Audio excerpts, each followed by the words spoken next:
and welcome to Destination Hoth, your source for your Star Wars info, and two old guys talking about Star Wars. And once again, I'm one of your hosts, Daddy Rich, the big mouth on the mic. I was going to say Jedi Dave, but I got Jedi Dave right next to me. How are you, Jedi Dave? We could do that, actually. Yeah, I'll be Daddy Rich today. You can be Jedi Dave. No, we're not doing that.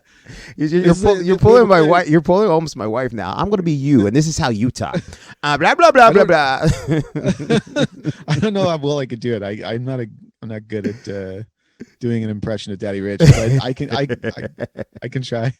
All right, today's show, we normally start off with the show with what's new in Star Wars, and then we move into our subject of the day. Now, what we're going to do, we're kind of changing up because once again, this is just our first 10th podcast, I guess, but we're trying things out, so it's going to be switching left and right to left, so we're just having fun. We just love talking about Star Wars. So the topic diversity in Star Wars, and we started talking as normal when we're learning new stuff. I just started reading or listening to Star Wars High Republic, right? And I find out the cast in it's really more diverse than normal. And then we got into that, and then we was like, hey, let's just get on and start talking about that. And so we want to do that since it's Martin Luther King Day. We want to get into that and actually discuss it. I'm like you were saying, when we talk about what's new in Star Wars, you are reading the Light of the Jedi, the High Republic book by Charles Soule. Yeah. So I have not started that book yet. Daddy Rich was telling me about it. A lot of enthusiasm, a lot of energy. Yeah. He was very excited about this story. So I'm very pumped, but I did make a promise. Like, I'm reading Ready Player 2, and I keep having, like, it's hockey season now, so I keep having all of this time that I'm spending either watching hockey or playing Star Wars: The Old Republic, and then I'm not getting enough time devoted to finishing this book. And then my wife blew like $30 on this book, so I can't read another book until I finish this book. So I'm trying to get through it as quick as possible so that I can get to the High Republic. And it's kind of funny. We're speaking of hockey. We're thinking about maybe doing a hockey podcast, but then he's like, "No, I'll be too angry." I'd be angry all the time. We made a decision to do Star Wars because it's one of those things that we love so much that we're never angry about it. Yeah. So then we can have a happy time while we do the podcast. If I was doing like, I'm obviously a Leaf fan coming outside of Toronto, I'd be angry all the time. Like, there's games that they're amazing, and there's games they're not, and you just kind of like, that inconsistency is more annoying, I think, when you want your team to win. So true. And once again, the Leafs were paying kind of a long story. Won't get into that right now. But as I was saying, so we're going to start off with this. It's going to be me talking a little bit about the new Star Wars book novels are coming out right now. I ended up grabbing a copy of the audio version of the Old Republic, and it's called Light of the Jedi. Light of the Jedi, yes. And the first part, like, once again, if you haven't actually heard audio versions, it sounds like watching a Star Wars movie, because they have the voices, they have the sounds, so cool. They have the pew pew pew pew and the bzzz and everything. Oh, that's so cool. And it's just, who's it narrated by, or do they just do? No, it's narrated by. Is it narrated by the author Charles Soule? No, who is it narrated? Okay. I have to look it up. Who narrated? But once again, it's really amazing. Like, you feel like you're bringing in. Now, the first beginning of it starts off like how the chapters go through, and once again, you have to look at this. They took at least a couple of years to actually come together and actually create this story, this idea. Now, they do have graphic novels too, so they have comic books. They do have some like kids versions of it with different characters. But once again, comic books and the kids novels and all that stuff, teen novels. And once again, the idea of it was making a new world, because it takes place a couple years before, like, Phantom Menace.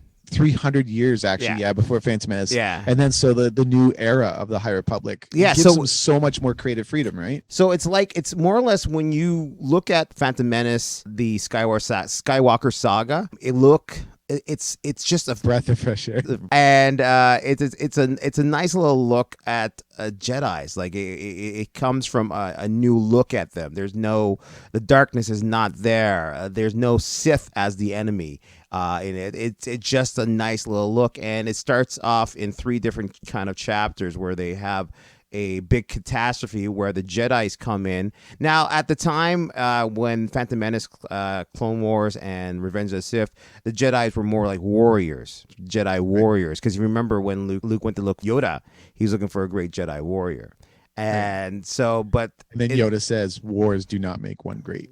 thank you. So in this one, in this storyline, there are just Jedi police officers, more or less. They just patrol the galaxy, make sure So everything they're is. so they're sort of like the Green Lantern Corps. Yeah, kind of like that. That's If kind you of cool. want, if you want to do, yeah, or yeah, Green Lantern Corps.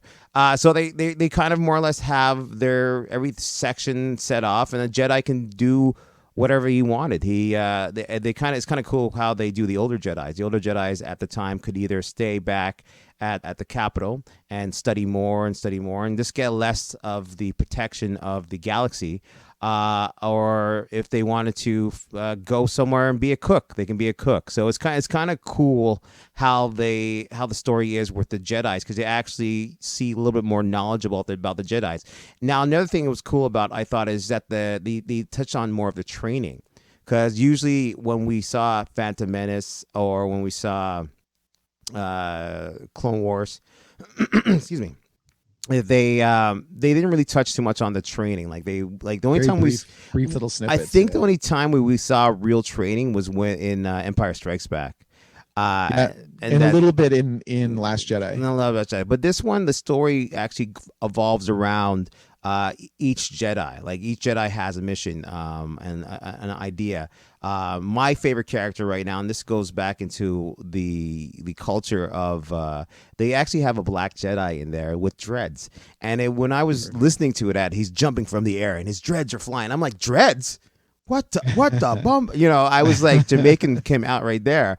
And it was amazing to see that. And there was this young guy, and the funny part of the story, and I'm not really spoiling anything, is that he's trying to learn, because if you watch the Jedi in any of the animated, in the in the movies, you find out that they can jump, they can leap, they can fall, and they always land like cats on their feet. For sure. But this this Jedi Bell, Or even if they do land on their backs, they seem unaffected by it. yeah, like but this guy named Bell, who's a Padawan, still haven't learned how to use his force to do that. So for the couple episodes, I'm still farther off, but for the couple episodes, chapters I got to, his master keeps on trying to push him off higher things to get him to learn. So either he, like this, there one scene where he's like sitting there and the narrator's going through the whole thing. He's like how he feels, and it talks about how people learn how to use their force to more or less fly, or use their force to learn to stop themselves from falling. But it's like different. Like you learning to punch, but learning to punch the right way with the right force. And he's sitting there thinking about the whole thing, and he's trying to bargain his way out of it from his master. Like, well, master, do you mind if I take it? And his master, like, well, no, you cannot take this time to do it. And all of a sudden, he's like, I felt something on my back, like a hand pushing me, and it was the force. And his master's like, well, I'll see you down there. And he pushed him off the thing. And so he went filing down, but I don't want to ruin what happened. You have to read on and find out. But I love the fact that the characters they have, his master actually is a Twi'lek. I like the fact that the characters are like, the one lead is from the first chapter was a woman who had to I don't want to spoil it. I can't say anything else. But honestly, though, like whenever you tell me stuff about it, it just gets me more excited about reading it. So I don't know if you're necessarily spoiling story as much as you're like creating excitement and creating. Well, the first couple chapters, it's all about this. The Jedi's are there to try to save planet from getting destroyed by this meteorite. Now, at first, they thought it was a meteorite, so they're like, "Okay, we're here to help, trying to get people off the planet." You have Bell's master and him jump down to the planet to try to get people on a ship that they found that was owned by these rich, wealthy people. And they weren't letting anyone on, and whatever the situation would be. So that was one scene. Then you have the other scene where you have this captain of one of the ships from the I was going to say Federation, but from the Republic to help, and found out they found out the whole thing was a spaceship. big spaceship that got blown up, and pieces are flying towards that planet to more or less destroy the planet or moon, if you want to call it that way. And so they found out this was one ship. They found out there was people on it, so they ended up getting on board. And the captain and his crew went off looking for the survivors of this ship. And it's just like it actually to the character. Like I don't some people some critics are saying that it's not very I think it's emotional in sense, but I felt that one part where once again I don't want to spoil it. So the critics are saying that they don't feel Yeah, the novel like is it's a emotional, great novel, but they don't feel that it still have a great story to it, and I think that's Okay. I Well, think it's really good. you know my opinion on critics. Yeah. So. I think it does have a great story to it. So, but this one captain have to do something, and I can't tell you what it is until you actually read it. But it's really cool. And then you have another episode where you have the Jedi's and the new ships, and these are cool ships. These ships are I can't remember what they call them, but they're so cool. Like they're designed for Jedi's. Like literally, like for you to use their weapons, you have to be a Jedi. That's so Like cool. you have to use your force to control the ship, more or less. Now I noticed too when you were telling me about the Bell character, I looked it up and like it seems like Bell is like a major player. Like he's in every project that they've got going. So Bell makes appearances in the young adult novels. He Yeah. makes appearances in both adult novels. And he also makes appearances in the comic books and everything as well. So Yeah. apparently Bell is like a major player. And I think this kind of stems back obviously it leads into our topic today, which is diversity in Star Wars. Yeah. But also we had a conversation on a previous podcast where we talked about the role of Finn in the sequel trilogy and where you wanted to see it when you first saw that trailer and where you were hopeful to see Well, a Jedi of color, and then it kind of got taken away from you a little bit. And like so it seems like they listened to what people had to say and they put a project together that spoke to their fans and not just the people that were making the story. Well, if you look at how they structure the storyline, it is structured into each. It's kind of like a Star Wars movie. Once again, you have this person here, you have this person here, you have this person here. You have one person's working on how did this happen, like a mystery. Right. You have another person learning to be a Jedi in this storyline, and then you have another person here who is trying to put everything together. And then at the end, it's how Star Wars is. At the end, it will come together to reveal. And with the enemy, I love the fact that the enemy of Star Wars in this one is not anyone who's a Force user. So don't tell anything else. It's kind of cool that they're not. Get me all they're pumped very, up. Get me all but they're excited. very aggressive enemies. That it's kind of like I hate to say this on a Star Wars podcast, but it's kind of like Klingons. And that's fine. That's I hate to say that, but it's I think that's the thing. When Star Trek came out in '69 or something like that, right? Yeah. So it did come out like almost 10 years before Star Wars ever made an appearance. I think that like obviously there's going to be influences as far as the government aspects and the political aspects behind Star Wars. I remember when the prequels came out, a lot of people were kind of thinking, oh, this is too political. But oddly enough, I was always a big fan of Star Wars. Yeah. Obviously growing up with Star Wars, but it was the prequels that made me a super fan. Yeah. Because the universe got so much bigger. The context of the characters got more complex, Mhm. and the storyline when it comes to politics, it wasn't just the Emperor as a bad guy. There was an evolution to that character and how he took over the Empire and how he took over the galaxy. Yep. Yeah, so it does feel that way right now that there's no major villain for the Republic. So it's kind of like a perfect time for everything. So like the villains are the villains, right?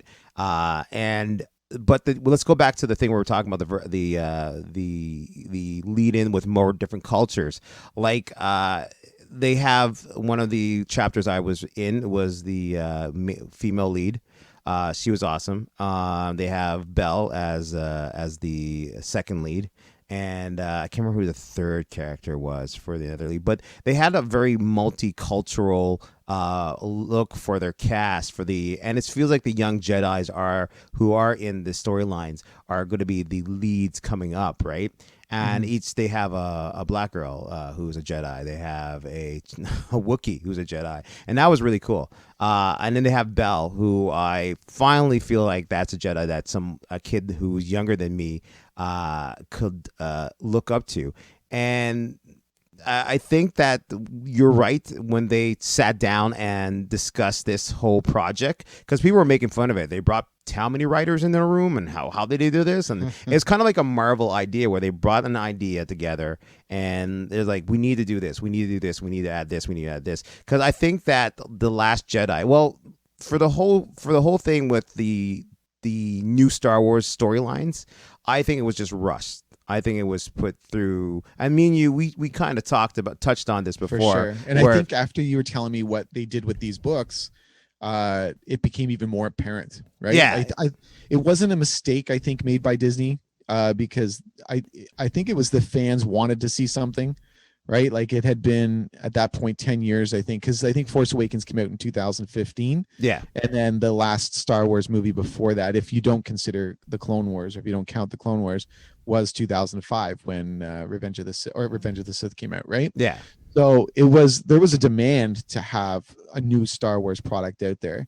And you're right. I think once you started telling me about the books and you started getting more in depth, I think you're 100% right. You nailed the Well, nail on I'll the give head, you which is that they just didn't take the time to do it. I'll give you an example. I was watching? Okay, this might be funny. I was watching The Simpsons the other day, and it's owned by Disney.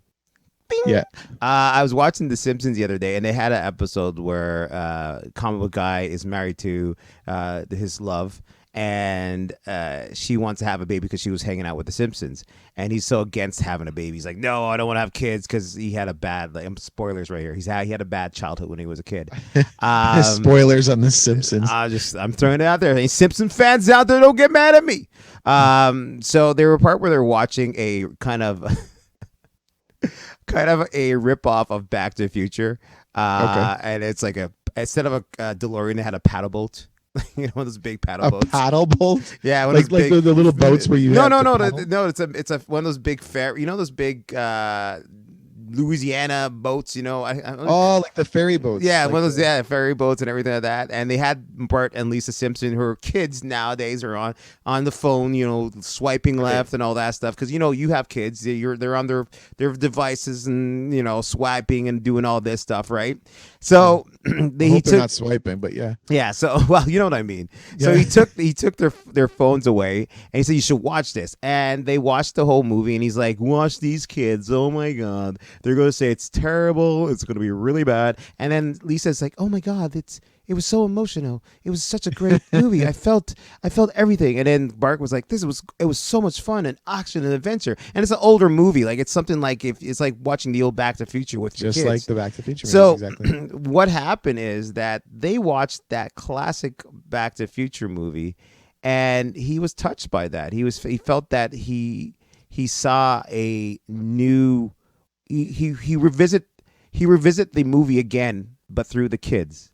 100%. You know what I'm saying? And it touched him because he felt there was a new look at the movie again. He felt like there's something new from it, and that's what when me and Jedi Dave were sitting down talking about it, we were talking about. I thought for them to really work on Star Wars was to bring us the adults back, so we can bring our kids to the theater to enjoy it. When we went back to see Phantom Menace, people brought their kids. It was a fun experience. They enjoyed it. And even with the prequel trilogy, as much as there's new characters, it is still the old characters that you wanted to see. Like, you know, it was great to see Mace Windu. It was great to see Jango Fett, right? Count Dooku. There was Darth Maul. Like, there's new characters there, but it's the Emperor. It's Luke Skywalker. Well, it's Anakin Skywalker. It's Obi-Wan Kenobi. It's, you know what I mean? It's Yoda. Like, there's still characters that carry the storyline that you're already invested in. So there's already an emotional attachment. Like if I look at the prequel or the sequel trilogy, the most emotional scenes for me were the ones involving the characters that I had already grown up with. It was the Han Solo moments. You know what I mean? It was the Leia moment. It was the Chewbacca moment. Like those things capture those emotions. And then I remember sitting in the theater when I went and saw Force Awakens with my kids. Mm-hmm. And my right side, my son was sitting on my right, my daughter was sitting on my left. And spoiler alert: the moment that Han Solo is killed by I so was the gonna moment watch that it. Han Solo is killed by Kylo Ren, I look over and my son jolts when the lightsaber ignites, and he jolts and he's just shocked. And I look over at my daughter and there's tears rolling down her eyes. And I think in that moment, that's when I realized like they're feeling what I felt when I watched the original movies, when I saw things happen. And that's important that you capture that emotion. There has to be heart in Star Wars. Like, let's be honest, scientifically speaking, Star Wars is off the map, right? Yeah, yeah. But it has heart and it has character. Yeah, and another thing is that when Empire Strikes Back came back, because I was a little bit younger to see Star Wars in theaters. I watched it on TV as every kid did for my age. When Empire Strikes Back came out, I was like, "Who's this Lando Calrissian?" And I was like, I saw a character who looks like me, and I was like, "This guy is cool. This is So and he cool. was so cool." And they lead that on into the next episode, Return of the Jedi, where he was captain of the Falcon. He was flying the Falcon. Now we found out that it was his Falcon first, but he was flying the Falcon. Like, it was like, I was like, this man is taking over Han's ship, and I was like, oh my god, it was so awesome to see it. And and as bad as Lucas was with some stuff, but he did a really good job with the character, and he was part of the crew. It felt like they were part of a big family. And when you see, a spoiler again, when you see Rise of Skywalker, he came back, you felt that, oh my god, he's back. That is Lando. So Lando. And but once you again, could see the people in the crowd, like everyone in that theater was like, yeah, it's Lando, right? Like, and because they're already invested in that character. Yeah, but you know what it is that they give Lando a bump in his arc. As in Finn's case, and in Finn's and Poe's case, there was no really a bump in their arc. We met them in in Force Awakens, and after that, they were just there. They didn't really have any major key parts to play. You could say, yes, Finn kind of had a key part of understanding the battle between the good and evil. Who's really good, who's really evil at the end of the day. But other than that, the character did not grow. You could say Poe learns about being a leader, but at the end of the day, he didn't really grow. The only person, and even then, the only person who actually did move for one of the other leads, and this is a female lead that everyone was hoping to be more amazing than it is, or was, I thought. Once again, we can't really I can't talk too much because I'm not a female on this case, but it was Rey. And even then, it felt like I think most of the characters fell flat for what they were trying to bring, to being multicultural, to being more more for a strive for women. That's my point. Go ahead. And honestly, I think you're right.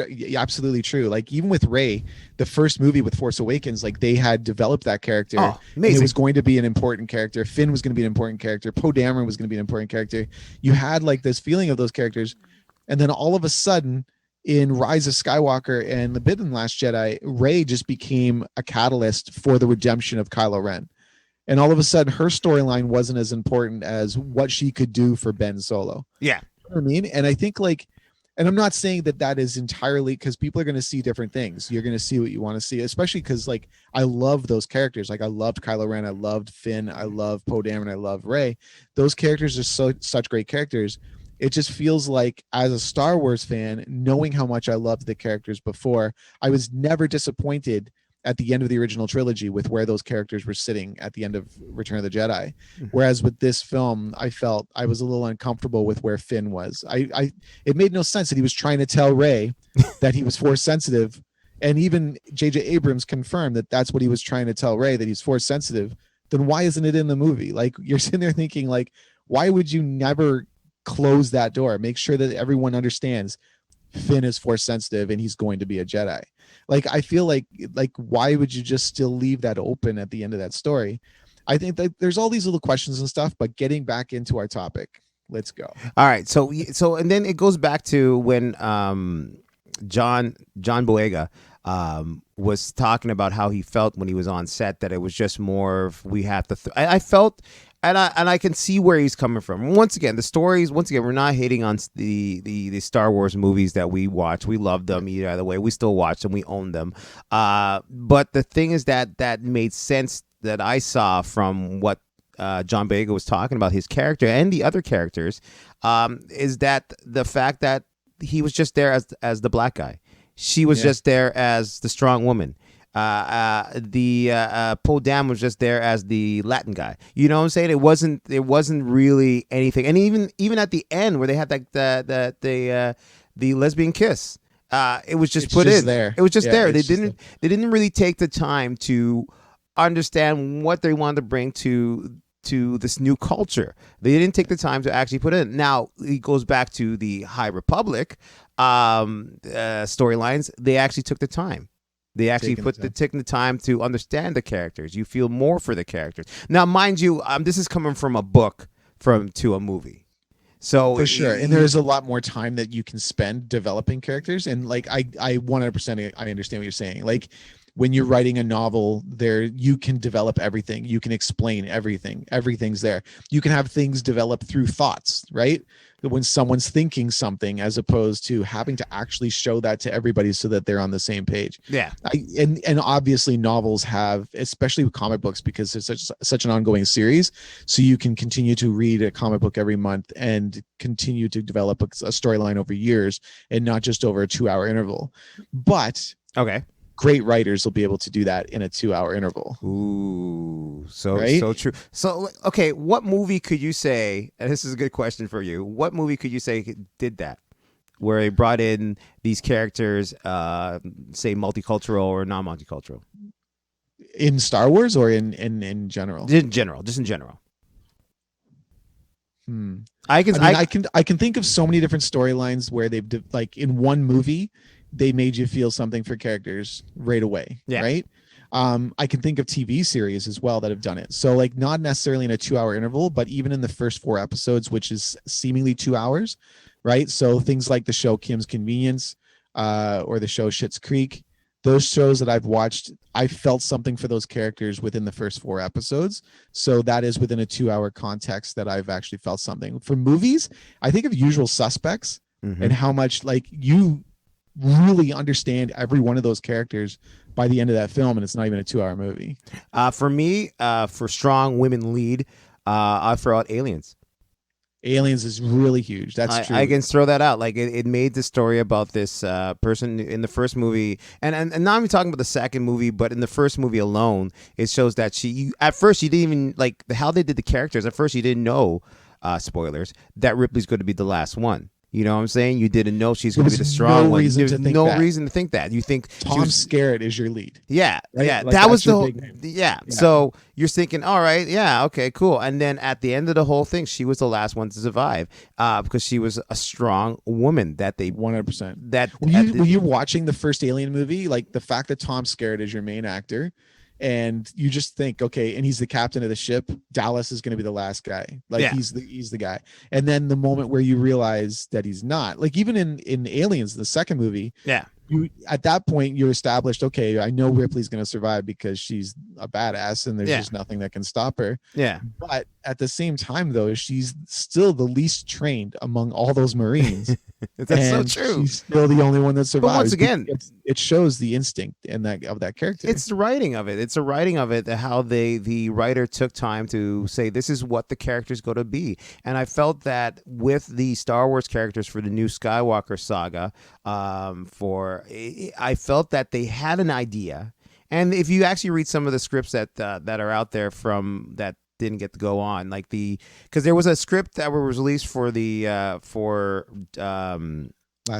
Jedi from the first director that was originally supposed to do it, and they kind of bumped heads, and he ended up not doing it. Was that Colin Trevorrow, or like I think it was Colin Trevorrow. I think it was the one that did Lost World or Jurassic World, or sorry, I'm not sure. Yes, that was the director. Yeah. And once again, if you go back to that was an amazing movie too. That Lost World was an amazing movie. It was awesome. Okay, don't get me started with that. But once again, it was a great director. So his script had a little bit more what he thought would work better in a sense of the characters. And Finn had a better role.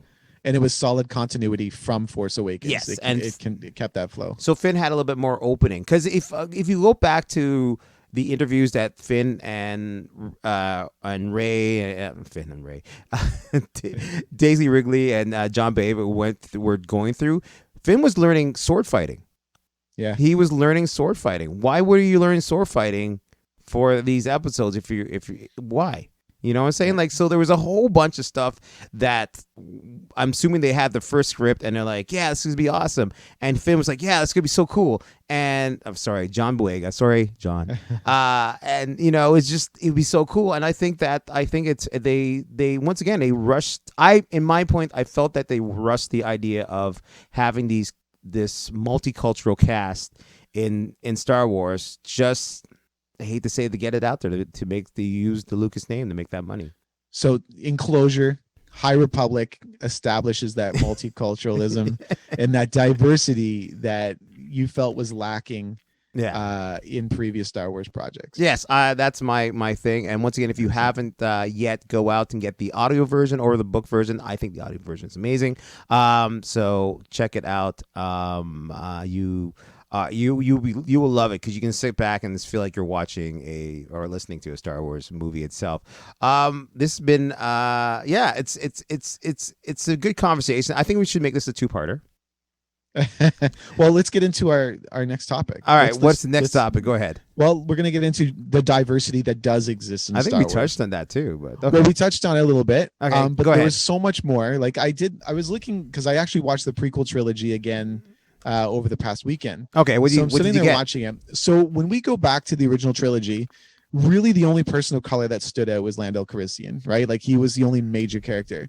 However, in the background, and as much as this is not the same thing, but was he? But was he in the background? No. But in the background, there were many different faces. There was an Asian pilot. There were black pilots, right? Like there was businessmen and all these different people of different cultures, different ethnicities, and different genders. The fact that the entire Rebel Alliance was being led by Mon Mothma, who was a woman.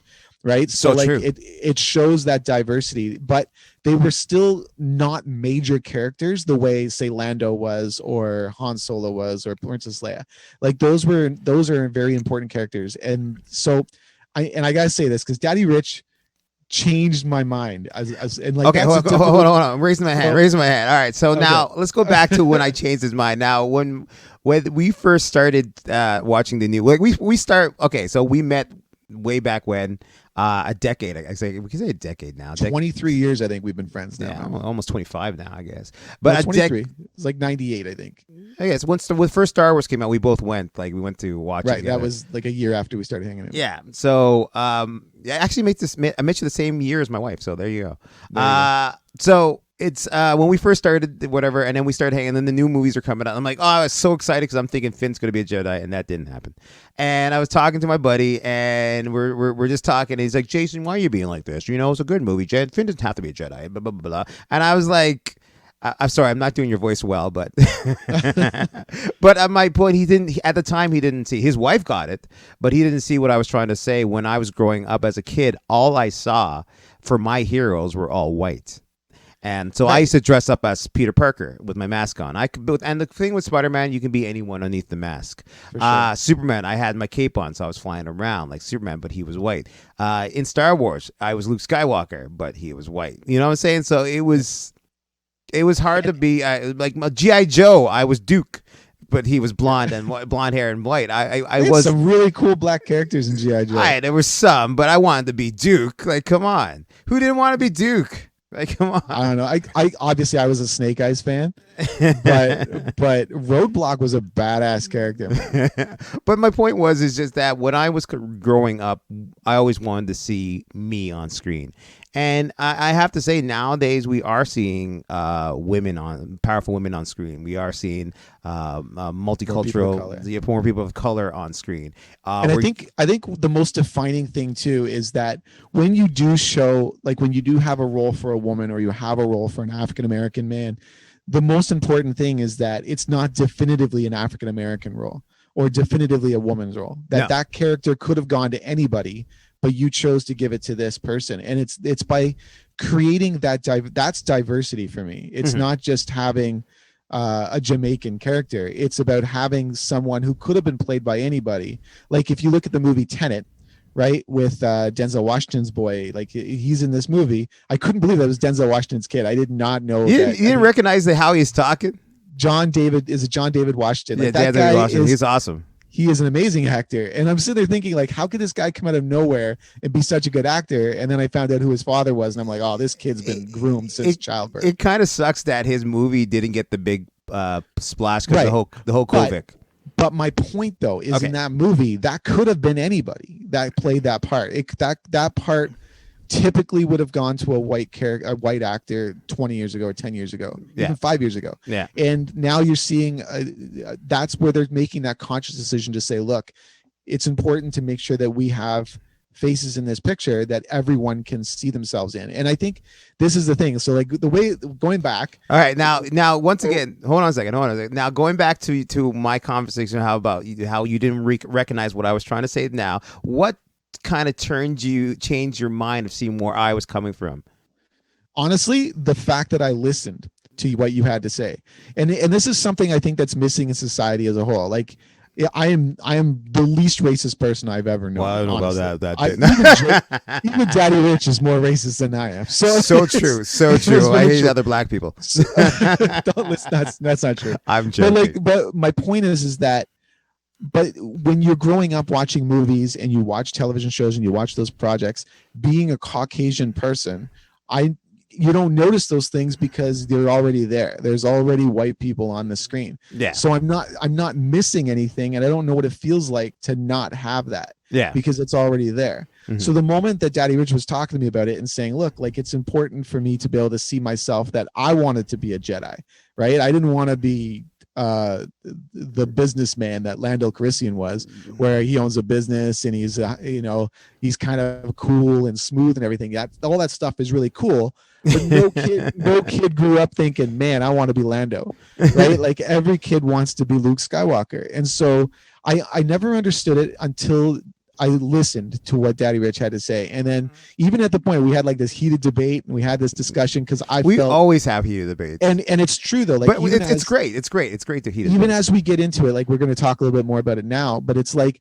if you go through all of the Star Wars movies, there is a lot of representation for people of color. Yeah. However, they're not the characters that matter the way that, you know what I mean? And that's the most important thing. It can't be that Lando Calrissian who blows up the second Death Star. Fantastic moment. That is a great moment for a black character in what is seemingly a science fiction or a fantasy sci-fi film. However, he's not the guy that turns Darth Vader back to the light side. He's not the guy that kills the Emperor. He's not the guy that brings hope to the entire galaxy and all of a sudden restores order to the Republic. And you want that guy. And that's the thing. And I never understood that until I had that conversation with you, and you opened my eyes to understanding how important it is that people see themselves in those projects. Well, I'll give you an example. Recently, it's when they added the new character in The Last Jedi, the Asian character. They kind of brought her in, kind of give her a little sidekick to Finn.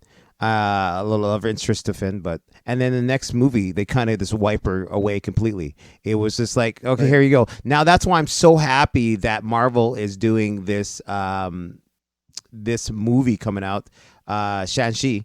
Am I saying it right? Shang-Chi, yeah. Shang-Chi, who's Canadian actor, good Canadian boy, and I'm so happy they're doing this movie because there haven't been a lead like that in. Jeez, no, not even ever. I can't say ever because if you go back to Bruce Lee, but those are not big blockbuster films. But it was a big blockbuster film. We're talking after he died. Budget, I know for sure. But after he died, this is gonna be cool. Yeah, it's Simu Liu. Who's like he's from Kim's Convenience actually, because we mentioned that earlier. Yeah, and good Canadian boy. He's Canadian actor, fantastic, very outspoken and political on social media as well. He did some awesome stuff he has to say. He did some awesome stuff for the holidays. where Yeah. he brought some. I think he got donations for some money for this family, and ended up Oh, giving them a PS5 to play for yeah. I the did see that. pandemic. He's a true hero. A true hero. Good, and I can't wait. And like, I'm gonna drive down to Toronto with my buddy, and we're gonna be in line, and we're gonna be Oh, I want us to be the pumped first about people in there, Shang-Chi. and we're gonna be watching it, and I'm gonna be cheering, and I'm gonna be screaming, and people will look at me going crazy, going, "Why are you so crazy?" Because this is the first. Right. And it's going to be awesome because it got my favorite thing that I grew up with as a kid is kung fu. So And it's a character that hardcore comic book fans are familiar with. yes, So like the passing guy might know who Spider-Man is. They may not. They may know who uh, the Doctor Strange is. They yeah, might know these characters, but Shang-Chi, only the comic book readers are familiar with this character. yeah. But getting back into where Star Wars was, like I felt like in that original trilogy, you had Lando. There were faces there in the background so that you understood that this was human beings. That because I mean, every human beings have to be different colors and different shapes and different textures. Like that's what defines humanity. It's not having everyone look the same. That's just ridiculous. So, and then when you get into the prequels, I thought it got a little bit more diverse because now you had bigger characters. So it was Captain Panaka in Phantom Menace, who was the most negative character though I've ever seen in Star Wars. So like through the entire movie, every time something happens, he's got something negative to say. He's like the one person you do not want to hang out with ever, right? So like it's like, oh, where did the Gungans go? Oh, probably wiped out, right? Captain Panaka is like, well, this is where we got to go. We got to go to Tatooine. Oh, the Hutts are gangsters. We can't take the Highness there. Like it's like everything is a negative guy with. I Captain think it's going to Panaka. rain today. Yes, it is going to rain today with lightning storms and everything. Thanks for that obvious. Now we're going to die. We're going to die.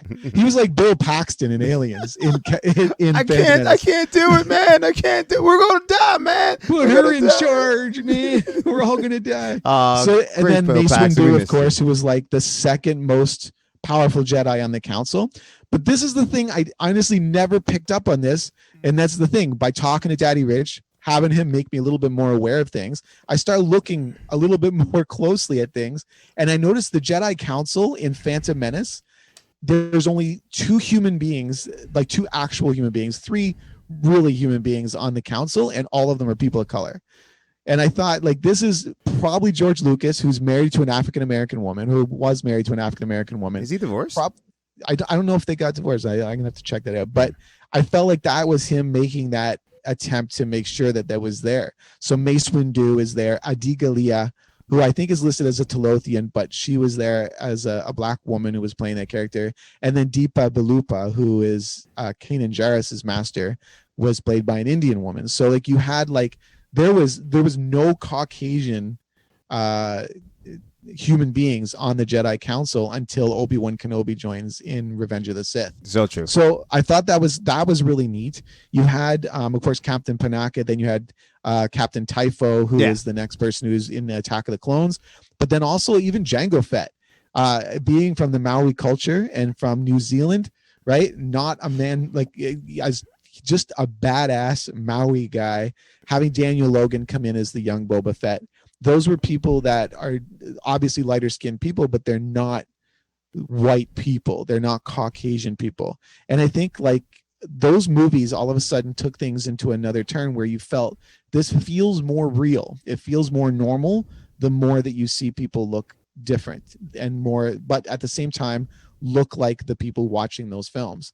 But then you get into the sequel trilogy. Yeah. Right. Okay, go ahead. So when we get into the sequel trilogy, it takes another huge leap where now you're seeing massive diversity and making sure one of the two main characters or three main characters from the hero side, one is a woman, one is black, one is Hispanic, right? One is Latino. Yeah. So like, and you have a conscious effort to make sure that this is a replication of what we live in our society. What the world is now. What the world is now. And what we see, it feels more real the more that you see that. And I remember saying to this just in a previous podcast when we were talking about this, I never felt that there was still enough representation for Asian folks. And then having Rose Tico come in, as little as the character ended up being, especially with how underused as she was in Rise of Skywalker, at the same time though, it made it feel more real because she was there, you Yeah, know? so true, so true. Like once again, like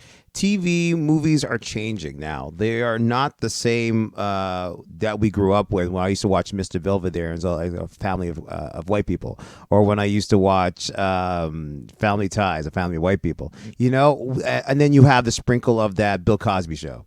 Right. And that's I'm trying to think what other show. And then you have like, as the decades go on, you Good start to see times. you good times. You The know, back Jeffersons. Jefferson's back in the day. Like as you go on, it was sprinkled in. But now, as you see it, it's no longer like that on TV or in the Right. movies. They're showing what the culture is now coming, and I hope our brothers in the States can open their eyes for this because the world is changing.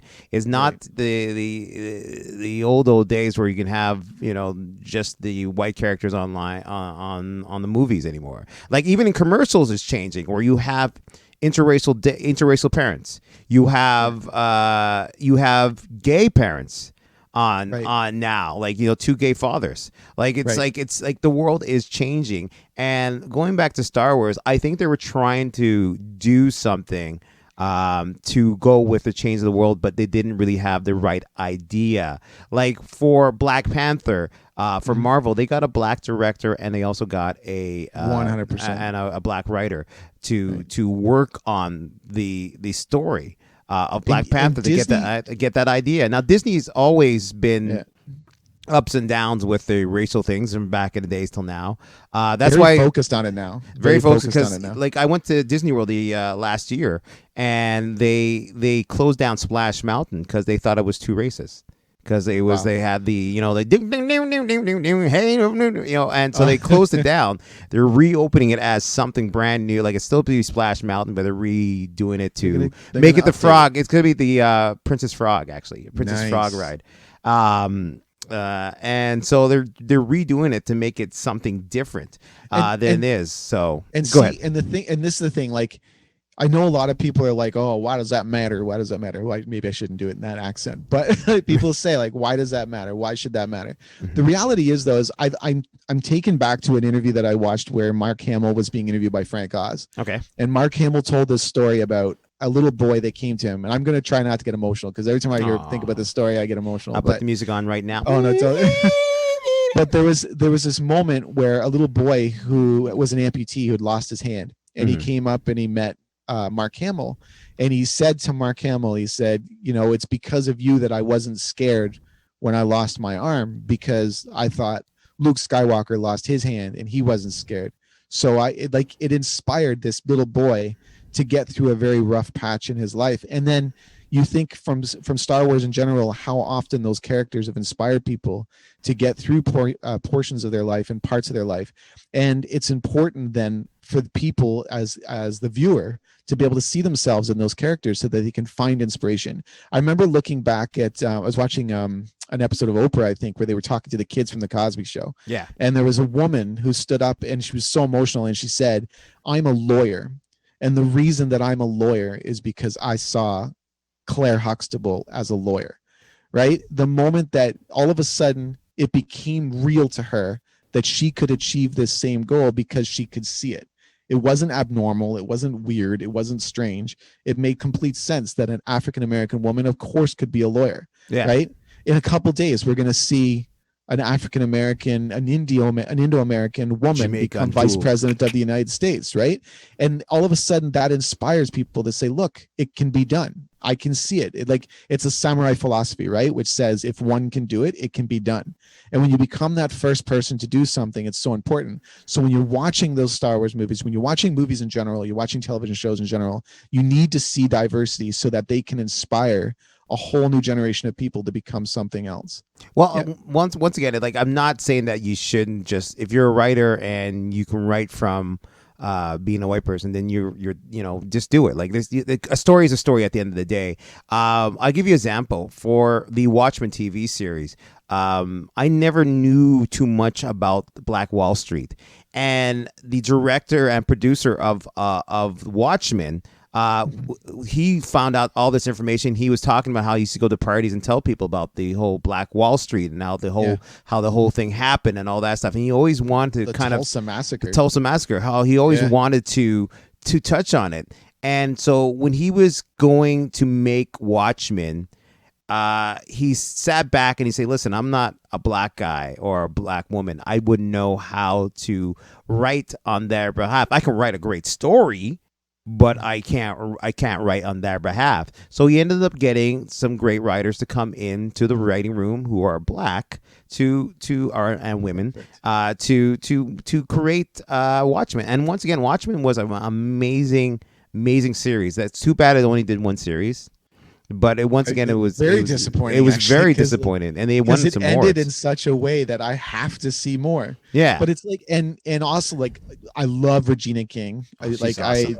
She is incredible. So like, I wanted to see more of where that character was going to go. But you're 100% right. Like, I think when people say, oh, a great story is a great story, it shouldn't matter what the color of the person is when they're writing. But the reality is, if you're emotionally invested in your characters, you're going to write a better story. Yeah, And an African American writing about African Americans is going to be more emotionally invested. Why do you think Schindler's List was such an incredible movie? Why did it win Best Picture everywhere? Why was it one of the best movies ever made? Because it was a Jewish American who directed that film and understood the context of what everything meant and how it felt to him and his family and how it made that impact. You know what I mean? Like, and I think that's the thing. When I watch a movie like Black Panther, directed by Ryan Coogler, that is a man who understands the importance of this character and how it carries forward. So he's going to put a little bit more attention to certain details and making sure that the people who need to be inspired by this story are going to be inspired by this story. And so it's the same concept. I'm not saying that, say, a character like Finn is not important, but at the same time, like, visually, that diversity was there in the sequel trilogy, but not getting all of that oomph that you needed from those characters. Like, I remember I came out of Rise of Skywalker, and I think I turned to you and I said, I can't even believe that this is the first time this has ever happened. But Rise of Skywalker was the first time I saw two black characters actually talking to each other in a Star Wars movie. Like, yeah, it was crazy, yeah. because So when true. the Janna character is talking to Lando, I think Lando talks to Finn. There's like, you had never seen two black characters speak to each other in a Star Wars film before. Yeah, so true. Yet So you're true. looking at 40 years of film, right? Hmm. And I thought that's incredible. Even like when you look at how diverse the cast was for Rogue One, or the cast was for Solo, and yet I never saw two black characters talk to each other. Like, even when they bring Lando in Solo, the character played by Tandy Newton had already passed away at that point. So Yeah, she's not around at that moment. And I think, like I said, like, when you're watching Janna and Lando talk to each other, and then Janna's like, like, what do we do now? Where do I go? And then she goes, and then Lando says to her, well, maybe we can find our way there together. It means something to me. Like, I'm watching because, like, there's so much more to be said, and the conscious effort to put those two characters in that scene together, having that conversation, because them having that conversation matters. And yes, as much as the lesbian kiss, for instance, was not a huge moment, the fact that it was there becomes an important moment, because now that is broken. One of the things, as a Star Wars fan, if you ever read the comic book Dr. Aphra, okay. right? Seeing a same-sex relationship is not new for Star Wars fans who have read Dr. Aphra, who is probably one of the best. That is one of the best comic book series going out, not even just Star Wars, but in general. And yet, probably not a lot of people are reading that story. And when you watch Rise of Skywalker, and you see all the conscious efforts to kind of break ground, to smash that glass ceiling, to make sure that whatever comes next in the world of Star Wars, that they don't have to break ground. Now they can move another step forward and show something more diverse. Like I said, I never understood how important it was. I understood I wanted to see people of color in movies, but I never understood how important it was to inspiring that little boy or that little girl sitting at home watching this movie, until Daddy Rich opened my eyes to it. So my big suggestion before Daddy Rich starts talking again is, if you have an opportunity out there, make sure that you're speaking to people and listening to people and having them tell you their stories and tell you how movies or characters impact them, and then you'll understand truly how important it is to see that diversity in a project. Well, also, the other thing is that they're working on new Star Wars. Like, there's new Star Wars coming out on TV, and And the so there should movies, be. and the fact that the director of Thor, Ragnarok. What's his name again? Oh, Taiki Waititi. It's I, like I was gonna say, I was gonna say it, but it's Taika Waititi.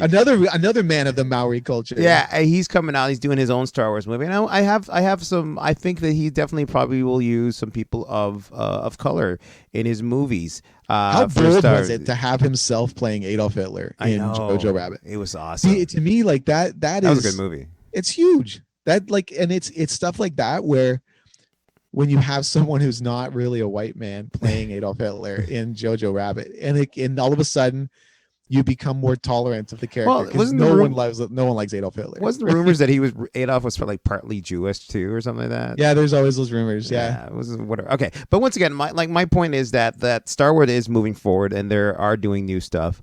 Hopefully they will learn from this. Now, my question, like my thought, I don't think these. Honestly, I don't think we're going to see Finn or Rey or any of these characters back. I am scared to say forever because Right. some of the stuff that after the whole thing is over, they weren't happy with the roles that they were in. And it kind of sucks though, because I really love those people, like the Yeah. actors in general, like John Boyega and Daisy Ridley especially, and Oscar Isaac. Yeah. I love those actors, like loved them. Like I feel like I want to hang out with those people. Like they're the coolest people in the world outside of their acting jobs. Yeah. And like every time I see Daisy Ridley, like I want her to be like my little sister. I you know what I mean? Like I just love her. Like she's so adorable. She just seems so sweet. The very idea of her even going on a date with someone, I can't picture it because she just seems like that cute little girl next door. Like I just want her to be my sister. Well, and like with John Boyega though, like it's the same concept. Like he's such an awesome human being. Poe, is cast for not Poe, sorry, Oscar Isaac. Who's I have to get listeners, you have to get used to. That's how I call the characters. It's just it's weird. I'm like old school thing. I watch like Days of Our Lives and it's Jack and all this stuff. All right, so Oscar Isaac got cast in Moonlight. So he's going to be in Moonlight right now. He's playing the Moonlight character. Moon Knight. Yeah. Moon Knight. Yeah, he's playing. I said Moonlight.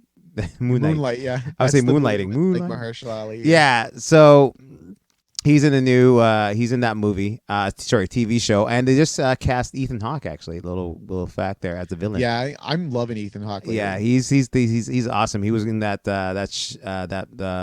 movie on is it HBO, the TV series, the miniseries that he did. Oh, the Bird. Yeah, where he Lord, plays Lord Bird. Yeah, where he plays the plays John Brown. Yeah, John Brown. So great series. He did an amazing job. He did an amazing job. But is he getting better as an actor? Oh, he's getting better. I feel like he's getting better as an actor. Yeah. So he's just cast recently, but I mean, with the casting, with the announcement of all these new stuff for Star Wars, I think they have learned their lesson, where they will now cast for the role. With a better story underneath it. So not just to put in a black character just to have, not just put in a strong woman just to have, not just put in anything just to have, a gay relationship just to have. For sure. I think they have learned their lessons. I think the directors and the directors and the writers are going to be crafted better. Not only that they also bringing in the man of Marvel. He's going to be doing his own Star Wars movie. Kevin Feige is doing his own movie. And once again, Kevin Feige, you could tell him he's just like us. He's a fan. And like he's a producer, right? He's a producer. Yes, he's a producer. Is he producing a Star Wars project? He's producing a Star Wars project. I don't know if he's going to direct it, but he's producing a Star Wars project for Star Wars.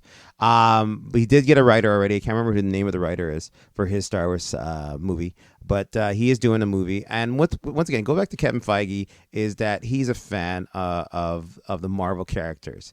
He's a fan of Star Wars too. And everyone's a fan of Star Wars. Yeah, his ideas of bringing these characters, and he had the best job because not only he's the producer, but he's also kind of the story guy.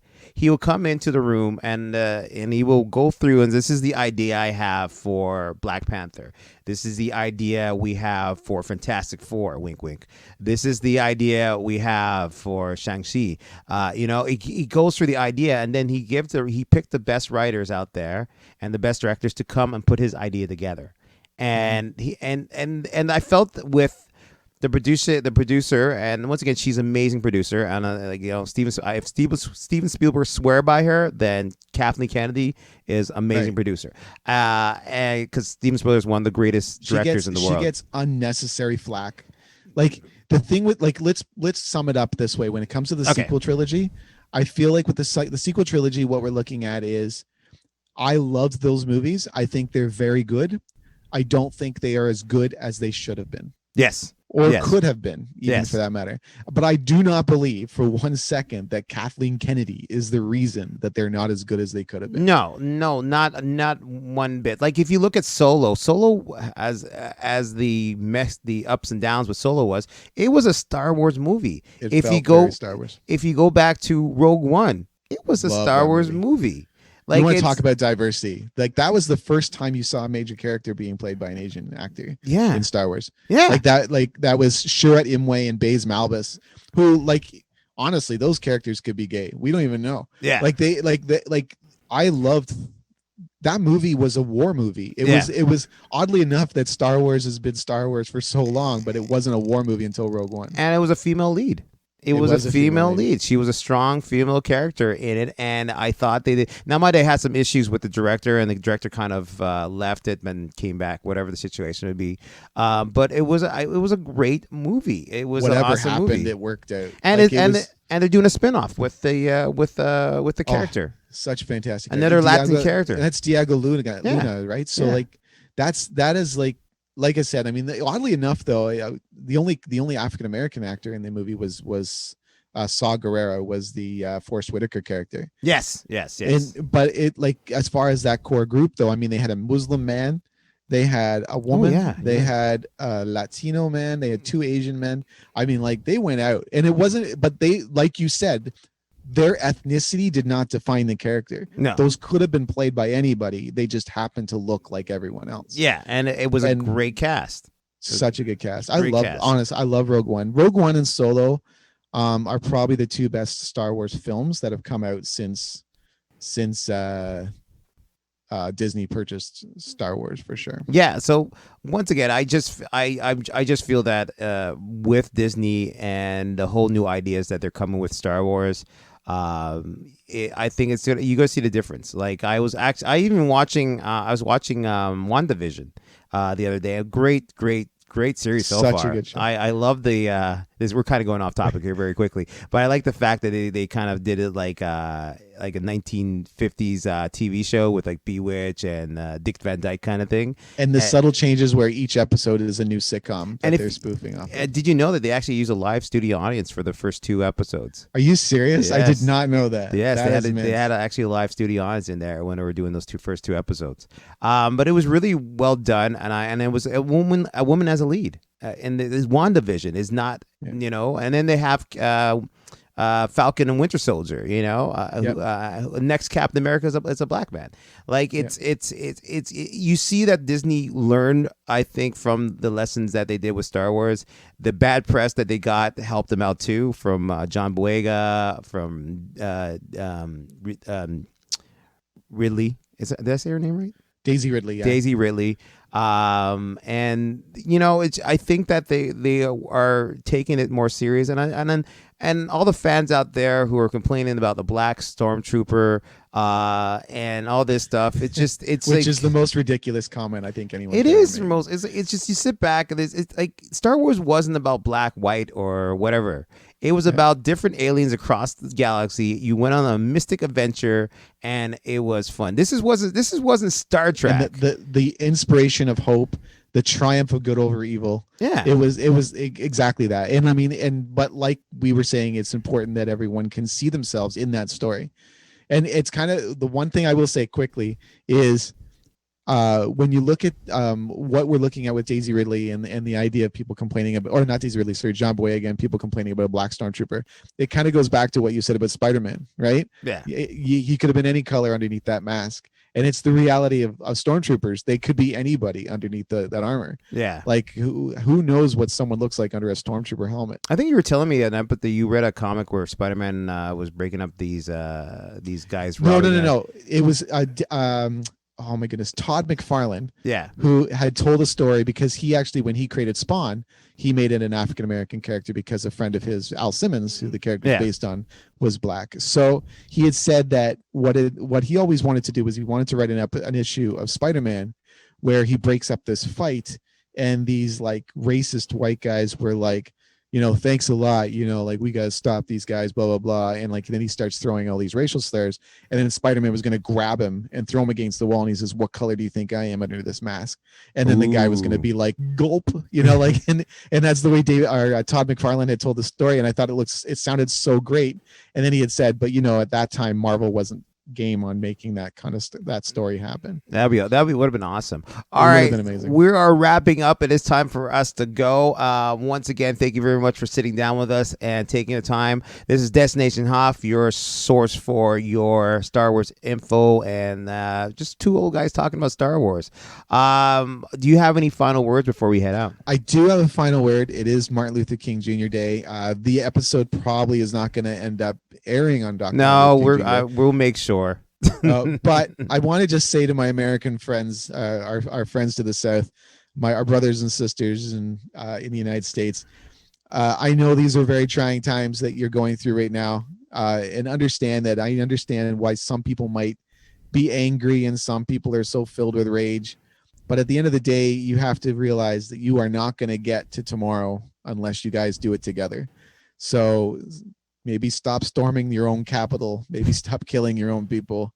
And let's just learn how to love each other again, because that's what it's all about. Remember, in the words of Rose Tico, we are not going to win by fighting what we hate, but saving what we love. Oh, that's awesome. And my final word is don't forget King Convenience starts. The new season of King Convenience starts this week. Yeah. So check it out, and hopefully you have a great 2021, I should say. It is our first episode of the new year. It is the first episode of 2021. Once again, this is your man Daddy Rich, and I'm with Jedi Day. And you can always follow us at our podcast here on YouTube. You can like and subscribe to our channel, and leave comments in the bottom right there, just right at the bottom. Leave your comments. Also, you can follow us on Instagram at Destination Hoth on Instagram. And where else can they follow us? On Twitter at DHoth Podcast. And also, you can always send us emails. We love to hear from our fans out there. So feel free to email in with any suggestion for a topic that we can talk about to our Gmail. That's destinationhoth@gmail.com. Once again, it's destinationhoth@gmail.com.